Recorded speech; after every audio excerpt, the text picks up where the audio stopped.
Hello बच्चों, आज हम सीबीएसई कक्षा 7वीं की संस्कृत की बुक रुचिरा पढ़ेंगे। इसका आज हम स्टार्ट करने जा रहे हैं। तृतीय पाठ स्वावलंबनम। कृष्णमूर्ति श्रीकंठश्च मित्रे आस्ताम। इसमें मतलब श्री कृष्ण, कृष्णमूर्ति और श्रीकंठ ये दोनों ही क्या हैं? मित्रे आस्ताम, मतलब ये दोनों बहुत अच्छे मित्र हैं। श्रीकंठस्य पिता समृद्ध आसीत। समृद्ध का अर्थ होता है धनी या पैसे वाले। तो श्रीकंठस्य पिता समृद्ध आसीत, श्रीकंठ के पिता जो थे वो बहुत ज़्यादा रुपए पैसे वाले थे, धनी थे, धनी व्यक्ति थे। अतः तस्य भवने सर्वविधानि सुख साधनानि आसन। अतः उनके भवन में, भवन का अर्थ होता है घर, उनके घर में सर्वविधानि सुख साधनानि आसन, मतलब सभी प्रकार की सुख सुविधाएं स्थित थी। सभी प्रकार की सुख सुविधाएं उनके घर में थी। तस्मिन विशाले भवने, मतलब उनके विशाल भवन में, घर में, उनके बहुत बड़े घर में चत्वारिंशत्, चत्वारिंशत् का मतलब होता है बच्चों 40 स्तंभाः। स्तंभ मतलब ये आप जैसे चित्र में देख रहे हैं खंभे, है ना, इसे कहते हैं संस्कृत में स्तंभ। तो चत्वारिंशत् मतलब 40, स्तंभाः मतलब स्तंभ थे, खंबे थे, 40 खंबे थे, आसन मतलब थे। तस्य अष्टादश, अष्टादश का अर्थ होता है 18, 18। प्रकोष्ठेषु 50 गवाक्षाः। तो अष्टादश प्रकोष्ठेषु, प्रकोष्ठेषु का अर्थ है यहाँ पे कमरे। तो कितने कमरे थे? अष्टादश, अष्टादश यानी 18 कमरे थे। पंचादश मतलब होता है 15। ये जो संस्कृत में संख्याएं हैं इसको आप मेरे संस्कृत में संख्याओं वाले वीडियो में भी देख सकते हैं, संस्कृत में संख्याएं लिखना। तो अष्टादश प्रकोष्ठेषु मतलब 18 क्या थे? कमरे थे। 50 गवाक्षाः, गवाक्षाः का अर्थ होता है खिड़कियाँ। जैसे बहुत बड़ा एक घर था जिसमें कि कितने खंबे थे? 40 खंबे थे।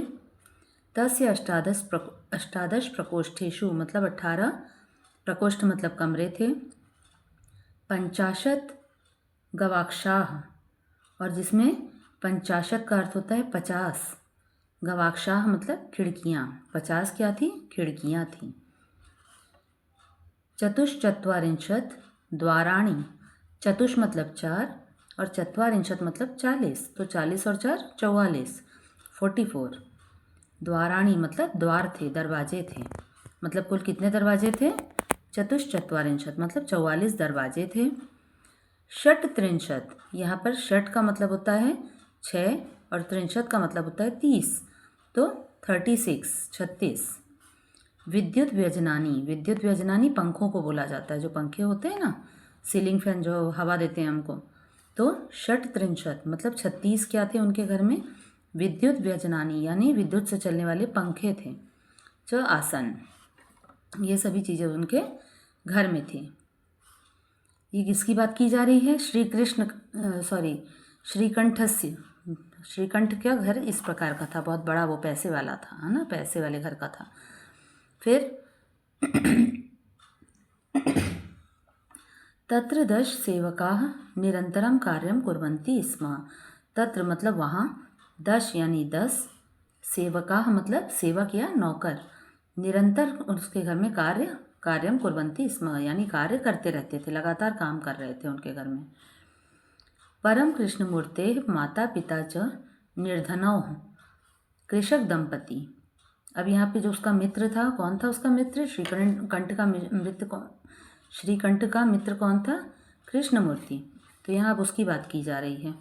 परम कृष्णमूर्ते माता पिता च निर्धनौ कृषक दंपति। जो कृष्णमूर्ति था उसके माता और पिता दोनों ही बहुत निर्धन थे। निर्धन मतलब गरीब थे, बहुत ज़्यादा उनके जैसे जो श्रीकंठ था उसकी तरह उन लोग बहुत ज़्यादा पैसे वाले नहीं थे, निर्धन थे। और कृषक दंपति, कृषक का अर्थ होता है किसान, दंपति मतलब पति पत्नी, तो किसान पति पत्नी थे उसके माता पिता कृष्णमूर्ति के। तस्य गृहम आडंबर विहीनम साधारण च आसीत। उनका जो घर था, तस्य गृहम मतलब उसका घर आडंबर से विहीन था। आडंबर से विहीन मतलब दिखावटी की कोई भी चीज़ें नहीं थी, शोबाजी नहीं थी उनके घर में। साधारण च आसीत, और बिल्कुल साधारण तरीके का था उसका घर, जैसा कि हम नीचे चित्र में देख रहे हैं कि उसके माता पिता बहुत गरीब थे, निर्धन थे और किसान थे। अब यहाँ फिर नीचे देखिए, नीचे पैराग्राफ, एकदा, एकदा मतलब एक बार, श्रीकंठः तेन सह प्रातः 9 तस्य गृहम् अगच्छत्। एक बार श्रीकंठ जो था, जो मतलब धनी था, वो तेन सह यानी उसके साथ, प्रातः 9 तस्य गृहम् अगच्छत्, सुबह सुबह 9 बजे, प्रातः मतलब सुबह, 9 यानी 9 बजे तस्य गृहम् आगच्छत् उसके घर में आया। तत्र कृष्णमूर्तिः तस्य माता पिता च स्वशक्त्या श्रीकंठस्य आतिथ्यम अकुर्वन्। तो तत्र मतलब वहाँ, कृष्णमूर्ति तस्य माता पिता मतलब कृष्णमूर्ति और उसके माता पिता, च स्वशक्त्या मतलब अपनी शक्ति के अनुसार, श्रीकंठस्य यानी श्रीकंठ का आतिथ्यम अकुर्वन् उसका आतिथ्य सत्कार उन्होंने किया। जो धनी घर से आया हुआ था श्रीकंठ, वो जब इसके कृष्णमूर्ति के घर आया तो उन तीनों ने ही, माता पिता के साथ श्रीकंठ ने भी उसका बहुत अच्छे से आतिथ्य स्वागत किया, अतिथि सत्कार किया।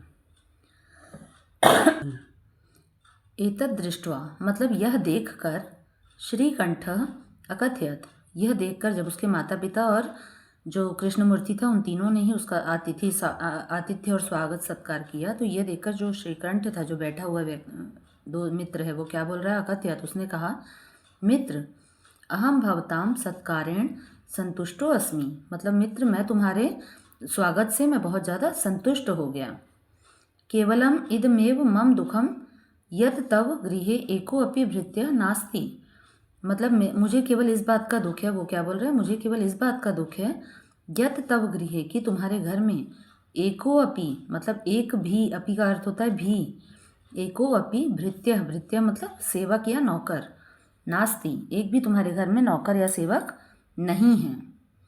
मम सत्काराय भवताम बहु कष्टम जातम, और मेरा सत्कार करने में आप लोगों को बहुत ज़्यादा कष्ट हुआ है। मम गृहे तो बहवः कर्मकराः संति, वो अब अपने घर के बारे में बता रहे हैं कि मम गृहे मतलब मेरे घर में तो बहवः कर्मकराः मतलब बहुत सारे काम करने वाले नौकर चाकर, संति मतलब हैं। तदा कृष्णमूर्ति अवदत्, तब कृष्णमूर्ति बोला, अवदत् यानी बोलना, तब कृष्णमूर्ति बोला, मित्र मम अपि अष्टौ कर्मकराः संति, मित्र मेरे पास भी अष्टौ मतलब 8 कर्मकराः यानी काम करने वाले हैं, मेरे पास भी 8 काम करने वाले हैं। ते च उनमें से कौन कौन है देखो, द्वौ पादौ मतलब 2 पैर हैं, द्वौ हस्तौ यानी 2 हाथ हैं मेरे पास, द्वे नेत्रे यानी 2 आँखें हैं, नेत्र मतलब आँखें, द्वे श्रोत्रे, श्रोत्रे का अर्थ होता है कान, मेरे पास क्या है 2 कान हैं, इति ये सब।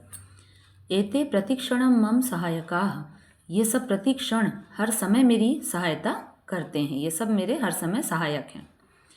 किंतु तव भृत्याः सदैव सर्वत्र च उपस्थिताः भवितुं न शक्नुवन्ति, लेकिन तुम्हारे जो भृत्य हैं, तुम्हारे जो नौकर हैं, सेवक हैं, सदैव मतलब हर समय, सर्वत्र मतलब सब जगह, हमेशा सब जगह, च उपस्थिता भवितुं न शक्नुवन्ति हर समय उपस्थित नहीं हो सकते। त्वं तु स्वकार्याय भृत्याधीनः, तुम अपने कार्य के लिए भी, अपने सभी कामों के लिए तुम भृत्य पर अधीन हो, भृत्याधीनः मतलब भृत्य नौकर पर आश्रित हो पूरी तरह से।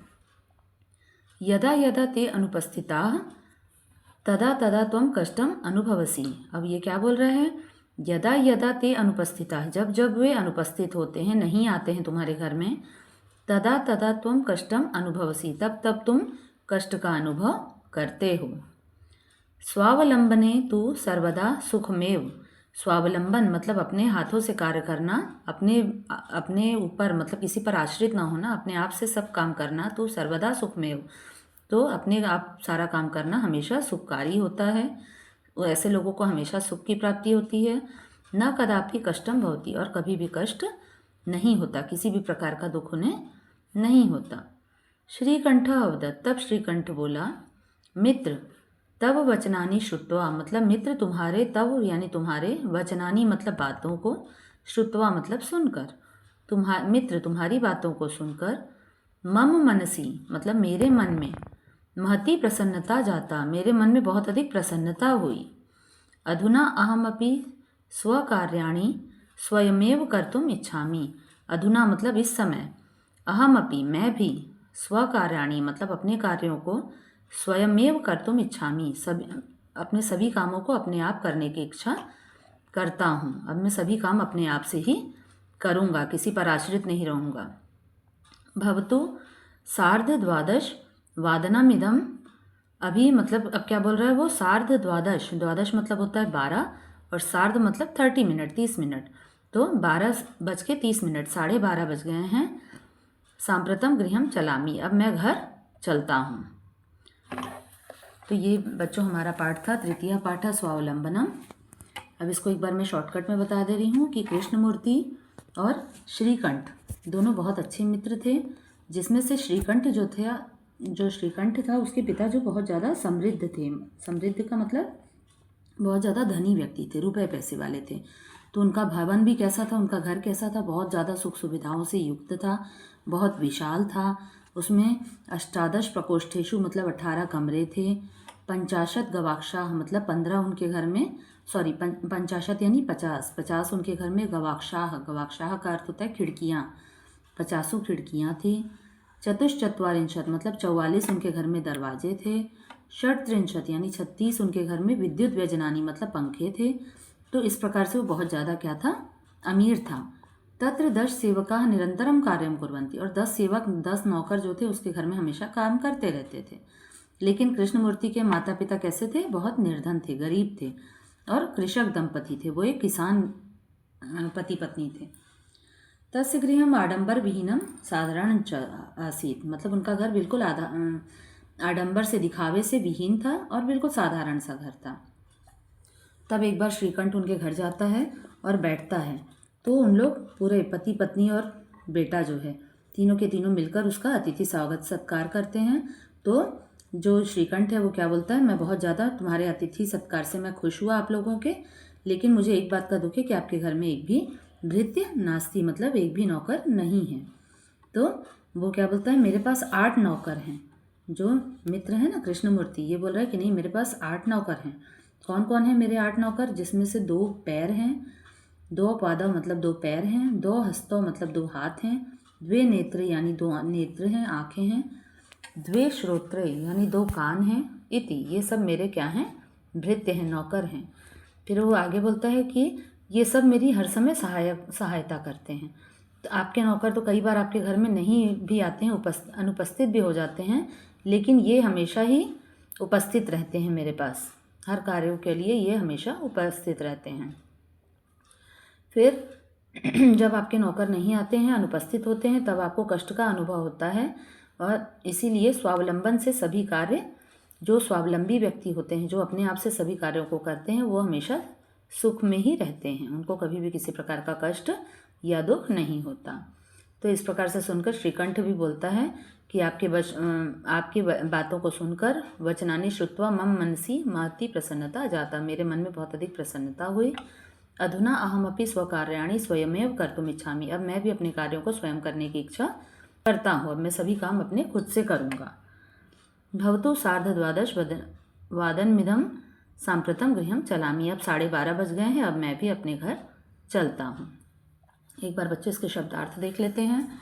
समृद्ध इसका अर्थ है धनी, 44 40, 18 मतलब 18, प्रकोष्ठेषु मतलब कमरों में, उसके घर में क्या थे 18 कमरे थे। 50 यानी 50 उसके घर में क्या थे, गवाक्षाः मतलब खिड़कियाँ थी। 44 यानी 44 44 जिसे हम कहते हैं। 36 यानी 36 कृषक दंपति मतलब किसान पति पत्नी। आतिथ्यम अतिथि सत्कार। कर्मकरः काम करने वाला। भवताम आपके। भृत्य का अर्थ होता है नौकर या सेवक, दोनों में से हम कुछ भी बोल सकते हैं उसको। शक्नुवन्ति सकते हैं, किसी भी काम को कर सकते हैं। फिर सार्धद्वादशवादनम यानी 12:30 सांप्रतम अभी, इस समय। अब इसको एक बार देख लीजिए पीछे। संस्कृत में संख्याएं हैं। विंशति जिसका अर्थ होता है 20, 20। द्वाविंशति, विंशति का मतलब याद रखना बच्चों 20, 20। अब उसके आगे द्वा लगा है मतलब 2, 20 के बाद में हम 2 लगा देंगे तो 20 और 2 22। चतुर्विंशति, फिर विंशति मतलब 20, अब यहाँ चतुर दिया है तो 20 और 4 24, तो यहाँ 24। पंचविंशति, विंशति का अर्थ मैं बता दी हूँ 20, तो 20 के आगे क्या लगा है, पंच लगा है, तो पंचविंशति मतलब 20 और 5 25। फिर वैसे ही यहाँ पे अष्टाविंशति, अष्ट मतलब 8 और विंशति मतलब 20, तो 20 और 8 28। फिर यहाँ नवविंशति, विंशति का अर्थ याद रखना 20, 20, तो 20 के आगे क्या लगा है, 9 लगा है, तो 29, 29। फिर है त्रिंशत, त्रिंशत का अर्थ होता है 30, 30। फिर यहाँ द्वात्रिंशत, यहाँ पर भी वैसे ही जैसे हम विंशति में देख रहे थे वैसे ही द्वा मतलब 2 और त्रिंशत मतलब 30, तो 30 और 2 32। त्रयस्त्रिंशत, त्रयस मतलब 3, 3 हो गया। अब ये त्रिंशत मतलब 30, 30 के बाद 3, तो 33। चतुस्त्रिंशत, चतुस मतलब 4 और त्रिंशत मतलब 30, तो 30 और 4 34, तो 34। अष्टात्रिंशत, अष्ट मतलब 8, त्रिंशत यानी 30, तो 30 और 8 38, 38। नवत्रिंशत, नव मतलब 9, त्रिंशत मतलब 30, तो 39। ऐसे यहाँ पर देखेंगे चत्वारिंशत, चत्वारिंशत मतलब 40, 40। अब चत्वारिंशत के आगे मैं अगर 1 लगा दूँ तो 41, द्वि लगा दूँ तो 42, इस प्रकार से गिनतियाँ चलती हैं। तो द्विचत्वारिंशत, द्वि मतलब 2 और चत्वारिंशत मतलब 40, तो 40 और 2 42। त्रयस चत्वारिंशत, त्रयस मतलब 3 और चत्वारिंशत मतलब 40, 40 और 3 43, 43। चतुश्चत्वारिंशत, चत्वारिंशत मतलब 40, चतुष मतलब 4, तो 40 और 4 44, 44। सप्त, सप्त का अर्थ होता है 7, 7 और चत्वारिंशत मतलब 40, तो 40 और 7 47। 47, पंचाशत का अर्थ होता है 50। अब नीचे देखिए प्रश्नोत्तर हैं। अधोलिखिता नाम प्रश्नानाम उत्तराणि लिखत, मतलब इन प्रश्नों के हमें उत्तर बताना है। कस्य भवने सर्वविधानि सुख साधनानि आसन, किसके भवन में सभी प्रकार की सुख सुविधाएं थी। इसमें हमने पाठ में पढ़ा था श्रीकंठस्य, मतलब श्रीकंठ के। कस्य गृहे कोऽपि भृत्यः नास्ति, किसके घर में एक भी नौकर नहीं था। भृत्य मतलब नौकर, एक भी नौकर नहीं था, तो कृष्णमूर्ते। तीसरा ग नंबर देखिए, श्रीकंठस्य आतिथ्यम के अकुर्वन्, श्रीकंठ का आतिथ्य सत्कार किसने किया, तो कृष्णमूर्ति तस्य माता पिता च, यानी उसका आतिथ्य सत्कार किसने किया था, कृष्णमूर्ति और उसके माता पिता ने। सर्वदा कुत्र सुखम, सर्वदा कहाँ पर सुख है, हमेशा कहाँ पे सुख होता है, तो स्वावलंबने, मतलब किसी पर आश्रित न रह के अपने स्वावलंबी होना, अपने आप से सारे कामों को करना। श्रीकंठः कृष्णमूर्तेः गृहं कदा अगच्छत, जो श्रीकंठ था वो कृष्णमूर्ति के घर, गृहम मतलब घर, कदा यानी कब, अगच्छत यानी कब आया, तो प्रातः 9 वादने, सुबह सुबह 9 बजे आया था वो। कृष्णमूर्ते कति कर्मकराः सन्ति, कृष्णमूर्ति के पास में कितने कर्मकराः मतलब नौकर थे, तो अष्टौ, अष्टौ का अर्थ होता है 8, 8 नौकर थे। अब यहाँ बच्चों मैं कुछ चीज़ आपको और बता देना चाहती हूँ, जैसे सर्वदा, ये सब अव्यय वाले शब्द हैं। सर्वदा मतलब होता है हमेशा, है ना। सर्वदा कुत्र सुखम यानी हमेशा कहाँ सुख है, तो स्वावलंबने मतलब अपने आप से काम करने पर ही, स्वावलंबन पर ही से ही सुख है। ऐसे ही यहाँ एक प्रश्न था, श्रीकंठ आतिथ्यम के अकुर्वन्, श्रीकंठ का अतिथि सत्कार किसने किया, तो कृष्णमूर्ते तस्य माता पिता च का अर्थ होता है यहाँ पे और, ये भी अव्यय वाला शब्द है, अव्यय है, तो च का मतलब होता है और। जैसे हम बोलते हैं ना माता और पिता, तो संस्कृत में हमेशा माता पिता च लगाया जाता है। जैसे हम हिंदी में हमेशा बीच में और लगाते हैं माता और पिता, तो नहीं, संस्कृत में माता पिता च लगाया जाता है, च का अर्थ होता है और। अब यहाँ देखेंगे, चित्राणि गणयित्वा तद संख्यावाचक शब्दम लिखत, मतलब चित्रों को देखना है, गिनना है इसको और संख्या लिखना है उसकी संस्कृत में। तो ये कितने हैं कुल अष्टादश जिसे हम कहते हैं, अष्टादश यानी 18, 18। इसको मैं यहाँ बगल में लिख देती हूँ 18। उसके बाद अब ये आम कितने दिख रहे हैं यहाँ पे, एक विंशति। विंशति का अर्थ होता है 20, 20 प्लस 1 दिया है तो उसको हम 1, तो टोटल कितने हो गए 21। इस प्रकार से संस्कृत में संख्याएं होती हैं। यहाँ पे गेंद कितनी दिख रही है, बॉल कितनी दिख रही हैं, तो पंचदश। पंचदश मतलब 15।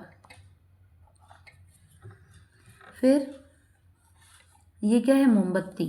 मोमबत्तियाँ कितनी हैं टोटल यहाँ पे, तो षट त्रिंशत। षट मतलब 6, ये देखिए मैंने लिखा है यहाँ पे, षट मतलब 6 और त्रिंशत मतलब 3, तो 30 और 6 36। अब यहाँ कैंची बनी हुई है, तो कैंची कितनी है, चतुर्विंशति। चतुर मतलब 4, विंशति मतलब 20, तो 20 और 4 24, तो यहाँ पे हो गया 24। अब यहाँ पत्तियाँ कितनी दिख रही हैं, त्रयस्त्रिंशत। त्रयम त्रिंशत का अर्थ होता है 30 और त्रय मतलब 3, तो 30 और 3 33, तो यहाँ हो गया 33। अब यहाँ पर भी मंजूषा से इसमें से हमको खोज के आंसर को लिखना है। अब ये क्या है, 2 8 28, तो पहले हम देखेंगे 8 कहाँ आ रहा है, ये 20 के बाद आ रहा है ना, 20 और 8 28 होता है, तो पहले 20 को हम क्या बोलते हैं, विंशति बोलते हैं, और 8 को क्या बोलते हैं, अष्ट। तो पीछे वाले को हमेशा पहले लिखते हैं, तो अष्ट, और ये 20 के बाद आ रहा है तो विंशति, अष्ट विंशति। ऐसे 30 को हम क्या बोलते हैं, त्रिंशत। 27, तो पहले 7 को लिखेंगे, 7 को हम क्या बोलते हैं, सप्त। अब वो 7 किसके बाद आ रहा है, 20 के बाद आता है, 20 और 7 27, तो सप्त लिख दिए। अब 20 को हम बोलते हैं विंशति। ऐसे ही 31 31, तो पहले 1 को लिखेंगे, पीछे वाले को हमेशा पहले ध्यान देंगे बच्चों, पीछे वाले को 1, तो इसको 1 लिख दिए। अब ये 1 किसके बाद आ रहा है, 20 के बाद आ रहा है कि 30 के बाद आ रहा है, तो 30 के बाद आ रहा है, तो 30 को बोलते हैं त्रिंशत। तो 30 और 1 31, तो 1 त्रिंशत। नेक्स्ट पेज में देखिए, अब है अगला 24। 24 को क्या बोलेंगे, पहले पीछे वाले को देखेंगे, चतुर। 4 को बोलते हैं चतुर, और फिर 20 के बाद आता है वो 4, तो 20 को बोलेंगे विंशति, चतुर्विंशति। यहाँ चतुर्विंशति हो जाएगा। फिर 40 को हम क्या बोलते हैं, चत्वारिंशत। ऐसे ही 50 को याद कर लेना, पंचाशत। 40 को चत्वारिंशत, 20 को विंशति, 30 को त्रिंशत और 50 को पंचाशत। अब यहाँ चित्रम दृष्ट्वा मंजुषातः पदानि च प्रयुज्य वाक्यानि रचयत। मतलब इस चित्र को देखना है और इस हेल्पिंग बॉक्स से हमको वाक्य को बनाना है। तो यहाँ मैंने लिख दिया इसका उत्तर, एकः कृषकः हलेन क्षेत्रम कर्षति। यहाँ चित्र में हम देख रहे हैं एक किसान जो है वो हल चला रहा है, हल से अपने क्षेत्र को कर्ष रहा है। कर्षना मतलब अपने क्षेत्र में या खेतों में जुताई गुड़ाई करना। एतौ कृषकौ खनन कार्यम कुरुतः, और ये जो किसान हैं इन लोग खनन कार्य मतलब खुदाई का काम कर रहे हैं। एते कृषकाः धान्यम रोपयन्ति, और ये पीछे जो किसान हैं इन लोग क्या कर रहे हैं, धान को रोपने का काम यानी धान लगाने का काम कर रहे हैं। अब ये प्रश्न नंबर 6 को भी देखेंगे। अधोलिखितान समयवाचकान अंकान पदेषु लिखत। मतलब ये जो समय दिया है इसको हमको लिखना है संस्कृत में। अब ये देखिए 10:30, तो याद रखना बच्चों, जो 30 मिनट होता है ना, इसको हम हमेशा सार्ध बोलते हैं, सार्ध। अब ये क्या दिया है, 10 दिया है, तो 10 वादनम, यहाँ हो जाएगा सार्ध 10 वादनम। अब यहाँ इसमें देखेंगे बच्चों, जब यहाँ पे लिखा हुआ 10:30, तो एक चीज़ हमेशा याद रखना, सार्ध। यहाँ देखिए मैंने लिख दिया है 30 मिनट जब भी होता है ना, तो उसको हम सार्ध लगाते हैं उसके लिए। तो 10:30, तो पहले 30 मिनट को पहले लिखेंगे सार्ध, अब इसके आगे वाले को तो 10 वादनम, सार्ध 10 वादनम। अब यहाँ पर कितना बज रहा है, 7। तो जब करेक्ट टाइम होता है ना, तो उसमें हमको कुछ भी सार्ध या पादोन या सपाद ये सब हमें लगाने की आवश्यकता नहीं है, वो आप लोगों को आगे आएगा 15 मिनट को भी क्या बोलते हैं, 30 मिनट को क्या बोलते हैं, या 45 मिनट को क्या बोलते हैं, वो सपाद और पादोन शब्दों से होता है। लेकिन यहाँ पे अभी इस बार के आपके इसमें बुक में सिलेबस में केवल 30 मिनट को बताया है, तो मैं इसी में बता रही हूँ। 30 मिनट को हम क्या बोलते हैं, सार्ध। सार्ध दशवादनम। अब ये क्या है, 7 बज रहा है, तो इसको सादा सीधे सीधे लिख देंगे, सप्तवादनम। सप्तवादनम हो गया। फिर 2:30 है, तो फिर 30 मिनट को मैंने क्या बताया, सार्ध बताया है ना यहाँ पे, तो सार्ध द्विवादनम। ऐसे ही यहाँ पे देखो 11 बज रहे हैं, तो 11 बज रहा है, तो 11 को हम क्या बोलते हैं, एकादश। एकादश वादनम। वादनम मतलब बजे, 11 बजे। अब यहाँ है 4:30, तो 4 बजे को हम क्या बोलेंगे, चतुर बोल देंगे। लेकिन पहले 30 मिनट भी दिया है, तो 30 मिनट को मैंने क्या बताया, सार्ध। तो अब क्या बोलेंगे इसको, सार्ध चतुर्वादनम। पहले हम सार्ध को लिखेंगे, फिर चतुर को लिखेंगे, आगे वाले को, पहले पीछे वाले को फिर आगे वाले को, शब्दों में जब लिखते हैं तो 30 मिनट को हमने लिख दिया सार्ध, और ये चतुर्वादनम। अब यहाँ 1:30, तो सार्ध एकवादनम। देखो यहाँ लिखा हुआ है, सार्ध पहले लिखा है, सार्ध एकवादनम। ऐसे ही यहाँ पे करेक्ट 5 बजे हैं, तो हमको इसमें कुछ भी नहीं सार्ध वर्ध लगाने की आवश्यकता नहीं है, इसको हम सीधा सीधा टाइम लिख देंगे।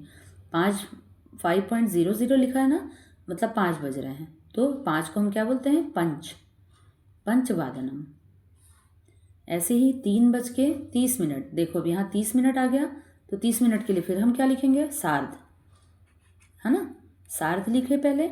उसके बाद अब सार्ध 30 मिनट तो हो गए, सार्ध बता दिए, तो अब सार्ध के बाद अब क्या लिखा हुआ है, 3, तो सार्ध त्रयवादनम।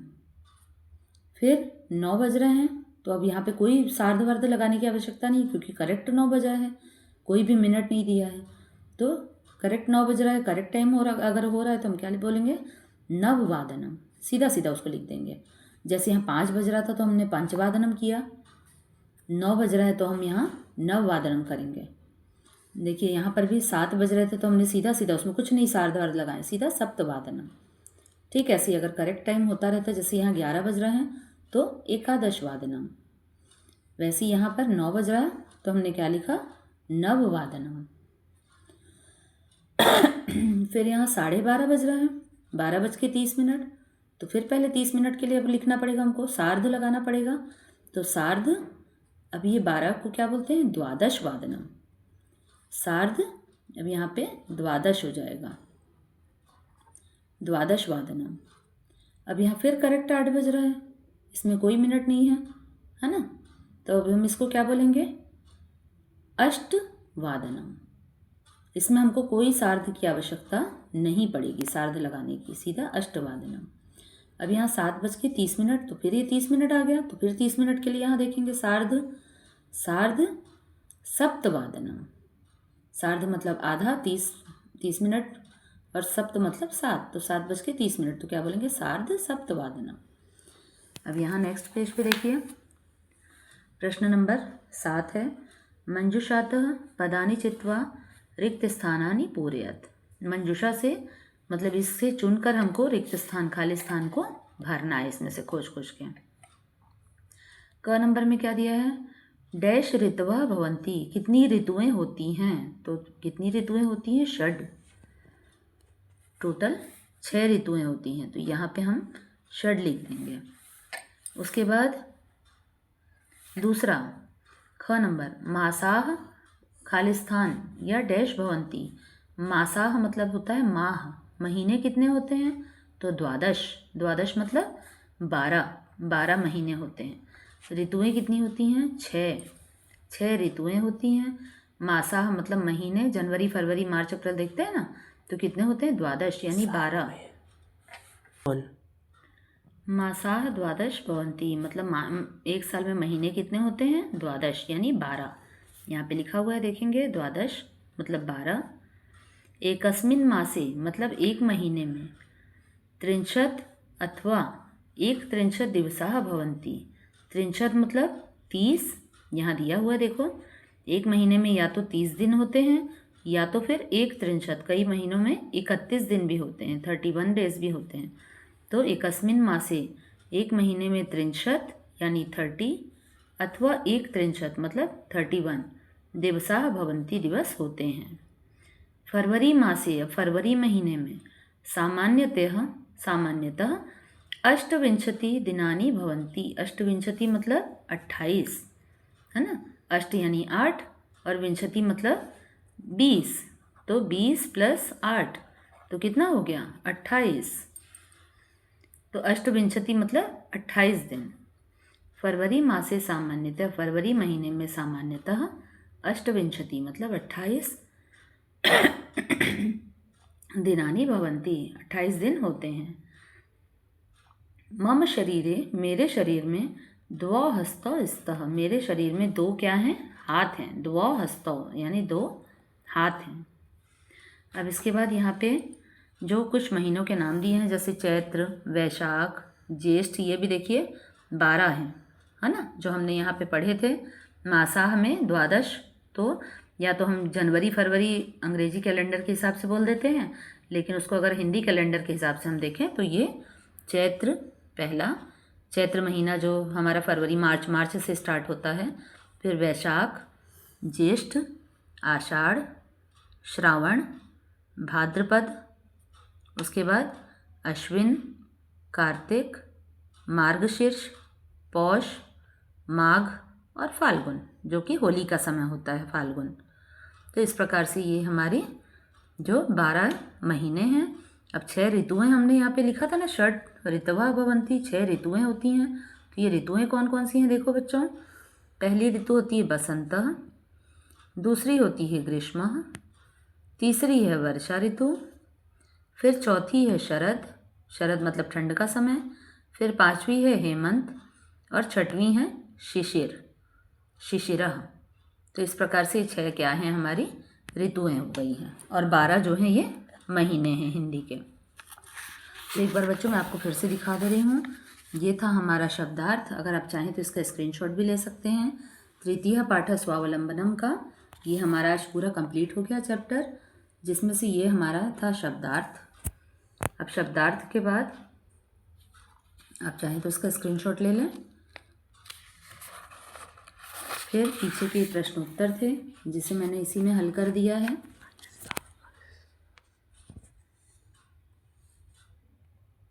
इसको अगर आप चाहें तो स्क्रीनशॉट ले सकते हैं क्वेश्चन आंसर के लिए, जिससे कि याद करने में भी आसानी हो जाएगी आपको।